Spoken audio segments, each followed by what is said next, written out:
السلام علیکم ناظرین، الف نیوز میں خوش آمدید۔ امید کی جاتی ہے کہ آج کی یہ ویڈیو آپ کو پسند آئے گی۔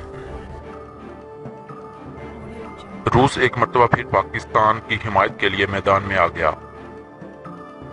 پاکستان میں روس کے سفیر کا دونوں ملکوں کے مابین تعلقات میں مثبت پیش رفت پر اطمینان کا اظہار۔ روس اور پاکستان کے درمیان ملٹری ٹو ملٹری، دفاع، اقتصادی اور تجارتی تعلقات تیزی سے مستحکم ہو رہے ہیں۔ روس کے سفیر کا خطاب۔ روس کے سفیر نے دونوں ملکوں کے مابین تعلقات میں مثبت پیش رفت پر اطمینان کا اظہار کرتے ہوئے کہا ہے کہ روس اور پاکستان کے درمیان ملٹری ٹو ملٹری، دفاع، اقتصادی اور تجارتی تعلقات تیزی سے مستحکم ہو رہے ہیں۔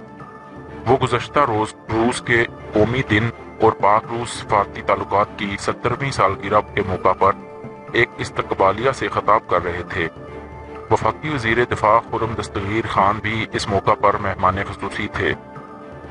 روس کے سفیر نے دونوں ملکوں کے مابین تعلقات میں مثبت پیش رفت پر اطمینان کا اظہار کیا اور کہا کہ روس پاکستان کے ساتھ ملٹری ٹو ملٹری، دفاع اور تجارت کے سمیت دیگر شعبوں میں تعاون کو مزید فروغ دینے کے لیے خواہاں ہے۔ انہوں نے کہا کہ روس اور پاکستان کے درمیان 1 مئی 1948 کو نیو یارک میں سوویت یونین کے وزیر خارجہ آندرے اور ان کے پاکستانی ہم منصب ظفر اللہ خان کے درمیان ایک معاہدے کے تحت سفارتی تعلقات قائم کر دیے گئے تھے، جس کے نتیجہ میں کراچی اور ماسکو میں دونوں ملکوں کے سفارت خانے کھول دیے گئے تھے۔ اگر آپ کو یہ ویڈیو پسند آئے تو ہمارا چینل سبسکرائب کریں، ویڈیو شیئر کریں، لائک کریں اور کمنٹ کریں۔ شکریہ۔